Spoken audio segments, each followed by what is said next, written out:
ప్రభువైన యేసుక్రీస్తు నామములో ప్రతి ఉదయం దేవునితో సమయమైనటువంటి యొక్క ఆధ్యాత్మికమైన కార్యక్రమాన్ని వీక్షిస్తున్న నా ప్రియులందరికీ నా హృదయపూర్వకమైనటువంటి వందనాలు తెలియజేస్తున్నాను. ప్రియ దేవుని బిడ్డలారా, గడిచిన దినమంతా దేవుడు మనల్ని క్షేమంగా కాపాడి ఉన్నాడు. ఈ దినం మరొక దినంలోనికి మనల్ని ప్రవేశపెట్టినందుకు మనం ఎంతైనా ఆయనకు రుణస్థులమైన కృతజ్ఞత కలిగినటువంటి వారమైన సర్వమహిమ ఘనత ప్రభావములు దేవునికే కలుగును గాక. ఆమేన్. ప్రియులారా, మంచిది. ఈ దినం పరిశుద్ధ బైబిల్ గ్రంథంలో నుండి ఒక చిన్న లేఖన భాగాన్ని మనం ధ్యానం చేసుకుందాం. చదవండి ప్రియ దేవుని బిడ్డ, చూడండి. యోబు గ్రంథం 3వ అధ్యాయం 25వ వచనం నేను చదువుతాను. మీరు జాగ్రత్తగా ఆలకించగలరని సవినయంగా కోరుకుంటున్నాను. ఏది వచ్చునని నేను బహుగా భయపడుతునో అదియే నాకు సంభవించుచున్నది, నాకు భీతి పుట్టించినదే నా మీదకి వచ్చుచున్నది. విన్నారా ప్రియులారా? యోబు భక్తుడు తన కలిగినటువంటి దుర్దశలో ప్రియులారా తన ముగ్గురు స్నేహితులు వచ్చి యోబుని ఓదారుస్తూ యోబుతో మాట్లాడుతున్నటువంటి పరిస్థితుల్లో యోబు యొక్క హృదయ అంతరంగంలో దాగబడి ఉన్నటువంటి మాట బయటికి రాగలిగింది. ప్రియులారా, ఎందుకనంటే వాస్తవానికి మనము ఈ బైబిల్ గ్రంథాన్ని గమనించినట్లయితే యోబు గురించి అనేక మంది దైవ సేవకులు యోబుని సాతాను పరీక్షించి, మరి దేవుని అనుమతి చొప్పున పరీక్షించి దేవుని దగ్గర నుంచి సెలవు తీసుకొని యోబుని శోధించినట్లుగా మనం చూస్తుంటాం. అనేక మంది దైవ సేవకులు కూడా చెప్తూ ఉంటారు. నేను కూడా దానికి అతిథుడేమో కాదు, ఖచ్చితంగా చెప్తున్నాను. కానీ యోబు గ్రంథంలో చదువుతున్నప్పుడు యోబు పలుకుతున్నటువంటి ఈ మాట ఒకంత ఆశ్చర్యానికి గురి చేస్తుంది. ఏమిటి మాట అంటే, ఏది వచ్చునని నేను బహుగా భయపడుతునో అదియే నాకు సంభవించుచున్నది. ప్రియులారా, యోబు జీవితం నిమ్మళంగా కొనసాగుతున్నటువంటి అనుభవం. దుష్టుడు కూడా కదిలించలేనిటువంటి పరిస్థితి. వాస్తవానికి దేవుని దగ్గరికి దుష్టుడు యోబును గూర్చి అనుమతి తీసుకోవడం కోసం ఎందుకు వెళ్ళగలిగాడు అని మనము వాక్యపు లోతులోనికి ధ్యానించినట్లయితే, ప్రియ దేవుని బిడ్డలారా, దేవుడే యోబును పరీక్షిస్తున్నాడు. దానికి కారణం ఏంటంటే, మనము లేఖన భాగాన్ని చదివినప్పుడు దేవదూతలందరూ యెహోవా సన్నిధిని నిలబడే సమయంలో అపవాది కూడా వారితో పాటు ఆ దేవుని సన్నిధికి కొనుక్కోబడెను, దేవుని దగ్గరికి వెళ్ళెను అని మనం చూస్తున్నాం. దేవుని దగ్గరికి వెళ్ళి దేవుడే అపవాదిని అడిగాడా, లేకపోతే అపవాదే దేవునిని అడిగాడా అని మన వాక్యాన్ని గమనిస్తే దేవుడే అంటున్నాడు. ఏమంటున్నాడంటే, నా సేవకుడని యోబు సంగతి ఆలోచించుతువా.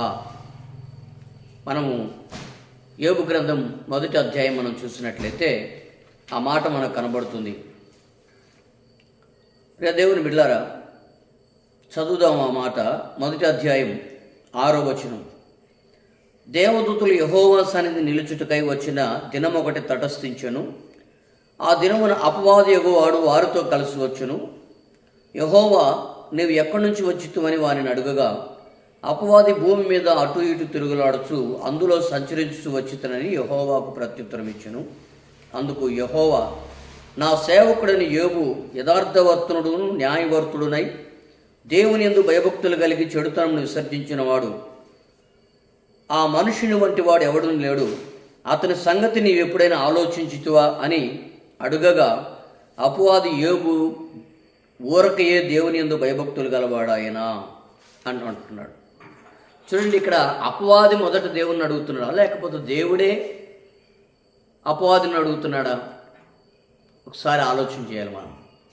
ఇక్కడ కనుక మనం ఆలోచన చేస్తే దేవుడే అపవాదిని అడుగుతున్నాడు, సాతానుని అడుగుతున్నాడు, లూసిఫర్ అనేటువంటి దేవదూతను అడుగుతున్నాడు. నా సేవకుడైనటువంటి నా భక్తుడైనటువంటి యోబు సంగతి ఆలోచించితివా? వాస్తవానికి దేవుడు తనకై తను స్వయంగా అపవాదిని ఎందుకు అడుగుతున్నాడు యోబుని గురించి? దేవుని బిడ్డారా, దానికి ప్రధాన కారణం ఏంటంటే యోబు హృదయంలో రాకూడనటువంటి ఒక ఆలోచన వచ్చింది. ఏమిటి ఆలోచన అంటే ఇందాక మనం చదువుకున్నామే 3వ అధ్యాయం 25వ వచనం. ఏది వచ్చునని నేను బహుగా భయపడుతునో అదే నాకు సంభవించుచున్నది, నాకు భీతి పుట్టించినదే నా మీదకి వచ్చుచున్నది.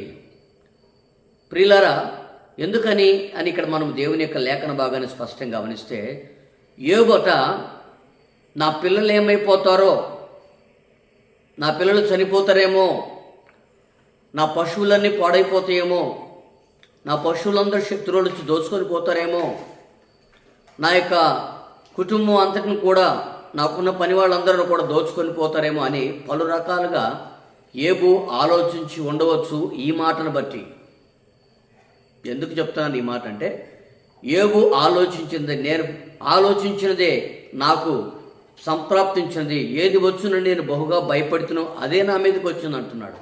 అంటే యోబు ఇలా భయపడ్డాడు. ఎలా? ఒకవేళ నా గొర్రెలన్నీ కూడా అరణ్యములు మేస్తుంటే శత్రువులు వచ్చి గొర్రెలన్నింటినీ కూడా దోచుకొని వెళ్ళిపోయి పని వాళ్ళందరినీ చంపుతారేమో అని ఆలోచన చేసి ఉండొచ్చు. ఈ మాటను బట్టి మనం అదే అర్థం చేసుకోవాలి. ప్రియ దేవుని బిడ్డలారా, అంటే దీని యొక్క కారణం ఏమిటి, దీని యొక్క ఆంతర్యం ఏమిటి అంటే, దేవుడే అపవాదిని అడుగుతున్నాడంటే అపవాదికై అపవాది కల్పించుకోలేదు. ఇదిగో నీ సేవకుడు యోబు, అతని సంగతి ఆలోచన చేద్దామా, విచారణ చేద్దామా అని అపవాది పూనుకోవట్లేదు. దేవుడు రేపుతున్నాడు అపవాదిని. దానికి కారణం ఏంటంటే యోబు మనసులో కలిగినటువంటి ఈ అవిశ్వాసపు అనుమానం అనేటువంటి ఆత్మ. ఈరోజున మనం క్రైస్తవులుగా దేవుని పిల్లలుగా నడిపించబడుతున్న మన జీవితాల్లో మన కుటుంబం మన జీవితాంతం సామరస్యంగా నడిపించబడుతుందో లేదో, మా పిల్లలు ఏమైపోతారో, మా కుటుంబం ఏమైపోతుందో, ఇక నా బ్రతుకు ఇంతేనేమో, నా బ్రతుకు అర్ధాంతరంగా తనుగు చాలించాల్సి వస్తుందేమో అనేటువంటి పలు అవిశ్వాసంతో కూడినటువంటి మాటలు మనం మాట్లాడేటువంటి దాఖలాలు ఎక్కడా కూడా లేకపోలేదు. ఎక్కడో ఒక చోట ఏదో ఒక సందర్భంలో మనం ఏం చేస్తుంటామంటే అవిశ్వాసంతో కూడినటువంటి మాటలు మనం పలుకుతుంటాం. ఆ అవిశ్వాసంతో కూడినటువంటి పలికేటువంటి మాటను బట్టి దేవుడు మనల్ని పరీక్షించాల్సినటువంటి పరిస్థితులు వస్తాయి. ప్రియ దేవుని బిడ్డలారా, అందుకనే ఒక నిజ క్రైస్తవులుగా వెలుగొందుతున్నటువంటి మన జీవితాల్లో అవిశ్వాసములకు ఎక్కడ కూడా మనం పొరపాటున తావివ్వకూడదు. అనుమానపు జీవితానికి ఎక్కడ కూడా మనం తావివ్వకూడదు. చూడండి, ఈరోజు క్రైస్తవులుగానే మనం బ్రతుకుతూ ఉంటాం. క్రైస్తవులకు బ్రతుకుతున్నటువంటి మన జీవితాల్లో కొన్ని కార్యాలు జరగకముందే మనం ఊహించుకుంటాం, ఆలోచన చేస్తాం. నా భవిష్యత్తు ఇలా జరుగుతుందేమో, నా బ్రతుకు ఎట్లా ముగిసిపోతుందేమో, నన్ను ఎవరు పట్టించుకోరేమో, నా పిల్లలు నన్ను పట్టించుకోరేమో, నా భార్య అర్ధాంతరంగా తనువు చాలుస్తుందేమో, నా పిల్లలు ఏమైపోతారో, నా భర్త ఏమైపోతాడో, ఇటువంటి సందేహాలకు మనం ఎప్పుడు కూడా స్థలం ఇవ్వకూడదు. ఎప్పుడైతే ఆ స్థలం ఇస్తామో దేవుడే అపవాదుని రేపుతాడు నీ యొక్క అవిశ్వాసపు మార్గాన్ని బట్టి. ప్రియ దేవుని బిడ్డలారా, చెలించినటువంటి ఒక నిజ క్రైస్తవుడైనటువంటి యెహోవా భక్తుడైనటువంటి మరి ఊరియాని మనం గమనించినట్లయితే, ఊరియా కాదు, ఎస్తేరు గ్రంథంలో వ్రాయబడినటువంటి మొర్దెకైని మనం గమనించినట్లయితే, యూదుడైనప్పటికీ కూడా తన యొక్క యూదత్వంలో, యూదా మతంలో ఉన్నటువంటి యూదా యొక్క గుంపులో ఉన్నటువంటి అతను చెలించనిటువంటి విశ్వాసము కలిగినటువంటి వాడై దేవుని కొరకు చిరకాలం సాక్షిగా నిలబడినటువంటి గొప్ప క్రైస్తవుడిగా వెలుగొందినటువంటి వాడు మరి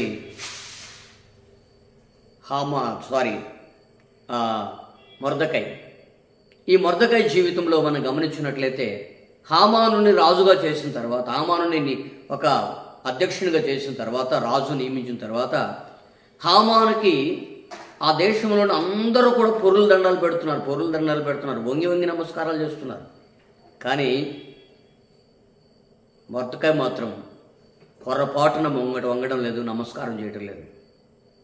ఎందుకో తెలుసునా? మొర్దెకైకి తెలిసినటువంటి ఒకటి, నేను నా దేవుడని యెహోవాకు తప్ప వేరొకడికి మొక్కను, నమస్కారము చేయను, వేరే ఒక ఆత్మకు నా యొక్క జీవితంలో తావు నేను ఇవ్వను అనేటువంటి ఒక దృఢమైనటువంటి నిశ్చయముతో మొర్దెకై కొనసాగించబడుతున్నాడు. ప్రియ దేవుని బిడ్డలారా, క్రైస్తవుడుగా అటువంటి అనుభవంలోకి మనం వెళ్ళాలి. కానీ ఈ రోజున అవిశ్వాసపు అనుభవాల్లోకి మన జీవితాన్ని ఎప్పుడు కూడా మనం నెట్టుకోకూడదు. చూడండి, అటువంటి దేవుని కొరకు స్థిరంగా నిలబడినటువంటి, ఏ విషయంలో కూడా నాకు నష్టం కలిగినా సరే నేను మాత్రం ఈ యొక్క అన్యునికి నేను మొక్కను, నమస్కారం చేయను, నేను వంగను, నా యొక్క తీర్మానాన్ని నేను స్థిరపరచుకోను, నేను యూదుడిని కాబట్టి నేను పొరపాటున నమస్కారం చేయనని ఒక దృఢమైనటువంటి నిశ్చయంతో, నష్టం కలిగిన నాకు బాధ లేదు, శిరఛేదనం చేసిన నాకు బాధ లేదని ఒక దృఢమైనటువంటి నిశ్చయంతో మొర్దెకై కొనసాగించబడిన విశ్వాసం చాలా గొప్పది. అందుకనే దేవుడు ఆ విశ్వాసాన్ని కనపరిచి హామానుకు రావాల్సినటువంటి ఉద్యోగాన్ని మొర్దెకైకి దేవుడు ఇప్పించి ఆ దేశంలో గణపరిచి గొప్ప చేస్తున్నాడు. ప్రియులారా, చూడండి ఎందుకు సెలవిస్తున్నాడు ఈ మాట అంటే, ఈ దినం మన యొక్క వ్యక్తిగత జీవితాల్లో మనం జీవిస్తున్నటువంటి జీవన విధానంలో అవిశ్వాసపు అనుభవాల్లోనికి మనం ఎక్కడా కూడా తావివ్వకూడదు.